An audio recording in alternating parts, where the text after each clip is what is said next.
Buenas tardes,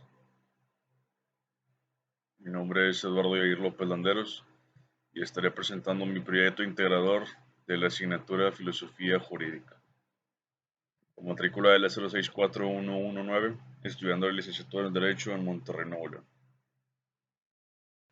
Empezando por la primera pregunta. ¿Qué importancia tuvo la ONU en la Declaración Universal de los Derechos Humanos de 1948?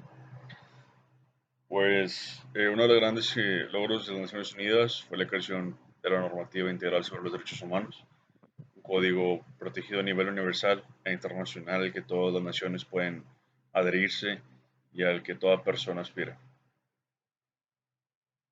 ¿Cómo se define el constitucionalismo? Yo lo defino como un concepto político que se ha definido como un complejo de ideas, actitudes y pautas de comportamiento que establecen el principio de que la autoridad del gobierno deriva y está limitada por la parte principal de una ley suprema. ¿Qué son las minorías y en qué artículo de la Constitución Política de los Estados Unidos Mexicanos se encuentra regulado? Los derechos de las minorías son los derechos de los individuos aplicados a los integrantes de minorías raciales, étnicas de clase, religión, lingüística o sexo, y también los derechos colectivos otorgados a grupos minoritarios. Por ejemplo, será el artículo 4, que la ley protegerá y promoverá el desarrollo de sus lenguas, culturas, usos, costumbres, recursos y formas específicas de organización social y garantizará a sus integrantes el efectivo acceso a la jurisdicción del Estado. ¿Qué implica el patriotismo cultural en la actualidad?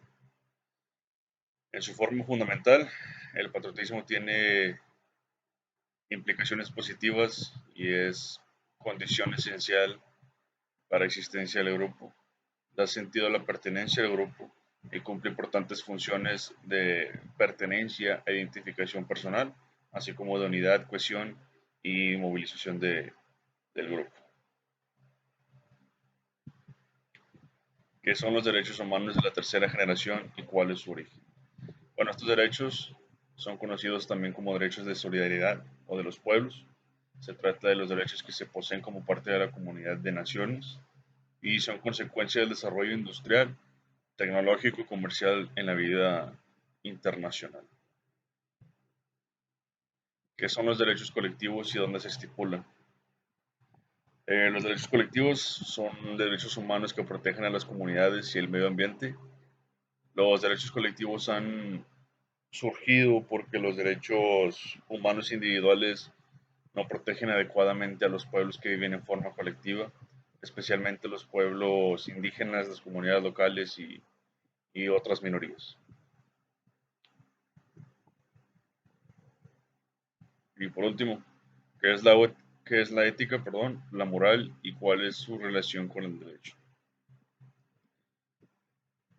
Sobre la base de lo anterior, se tiene que el derecho se traduce en un conjunto de normas obligatorias que regulan la vida en una sociedad, mientras que la ética es un conjunto de normas de conducta personal y la moral un código de conductas sociales cuyo incumplimiento no acarrea sanción alguna, lo que se ocurre con el derecho.